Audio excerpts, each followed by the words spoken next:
Hi, so this is our team assignment for Megadesk version 2.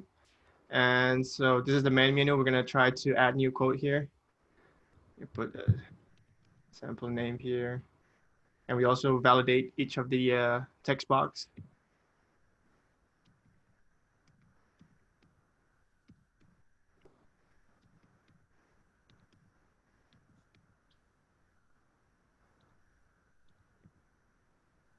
And then the same thing, we have to pick one of the options from the number of drawers.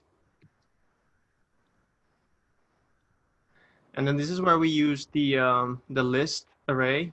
So if you go to add quote, and then line number 261 to 265, that's where we use to populate the desktop material. And then if you go back to the app, we're gonna pick one of the shipping method and then submit quote. And then it's gonna populate the display quote with the prices and the information on the right, the date on the bottom. And then we use rush order prices.txt and we placed it in data folder.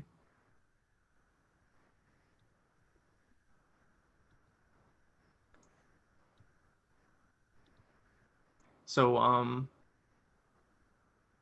we basically, if we go to desk quote,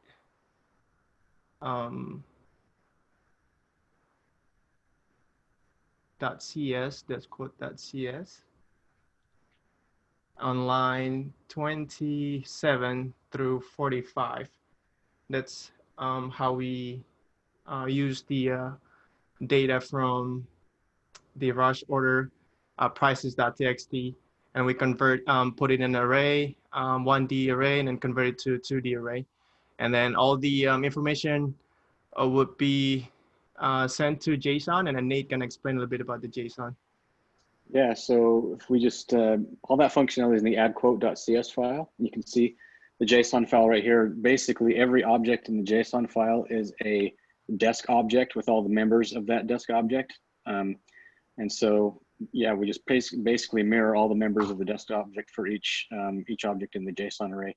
But the quote, actually the code to handle the addition to that JSON array is in the addQuotes.cs file. And we'll show you that here.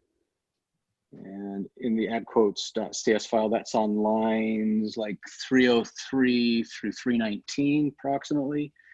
And we've got, basically, we just read in the base JSON file using the file read all text. And I decided to use the read all text and the write all text methods because that takes care of, closing your file stream for you. It's not something you have to do explicitly because the file object for read all text and write all text does that for you.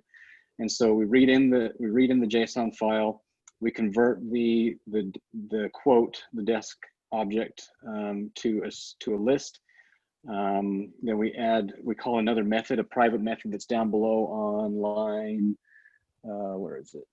Line 332. Add object to JSON. We feed that method a JSON string as well as the list, and it takes care of just appending that object to the existing array. And then we have basically our whole data source of objects contained in the JSON file. So moving on from there to reading, that's how we save to the JSON file. In the view quote window, we read from the same file in the same location and populate it here. In theory, we should see, yep, our test user that we entered earlier is right here. Today's date, the pine that we selected, and all of the math that's in here. We saved only a few of the desk property, the desk variables in there, because we used a lot of properties in our desk.cs, things like the calculation for the oversized cost, for example. We didn't necessarily save it as a string. It's just we have it all in here pre-calculated. Same with the area. Once the width and the depth is saved, we can pre-calculate it all here, so that's less disk space. Not that the little bits and bytes the little bits that are in there are a lot, but it could build up if you talk about millions upon millions of records, depending on how large the company is. So we did that way. The view quotes is here, and reading from the JSON is done here in this in this populate data grid view class. Same thing, we're opening a stream reader, just reading a raw JSON here, and each JSON entry is saved into another list of desk items.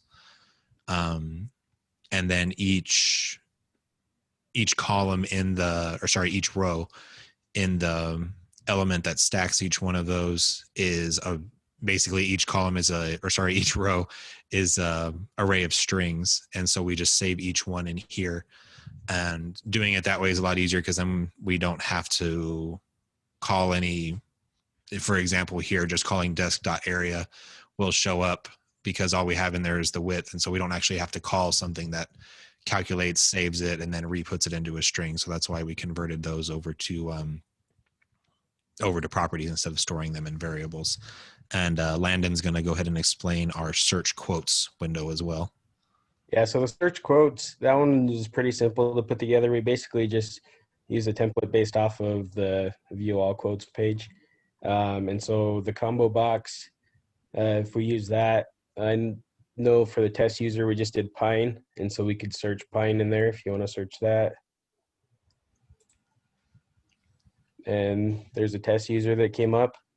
And so on the search quotes.cs, the only thing that really changed, the biggest thing that changed from the template of view all quotes was, right there on line 43, we just added that in so it watches for the material that's put in the combo box and displays the quotes that are put together with that material.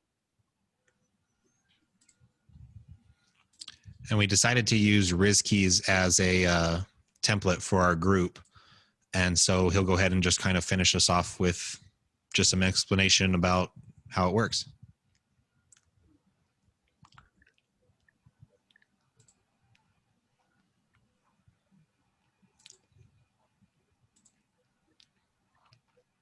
It looks like he programmed all of the navigation buttons in here. They all go back to the main menu. Our exit button works, and everything looks really good. Anything else you guys want to say? No, I think that about covers it. All right. Well, it was a fun project, and we hope we met all the requirements. Thanks.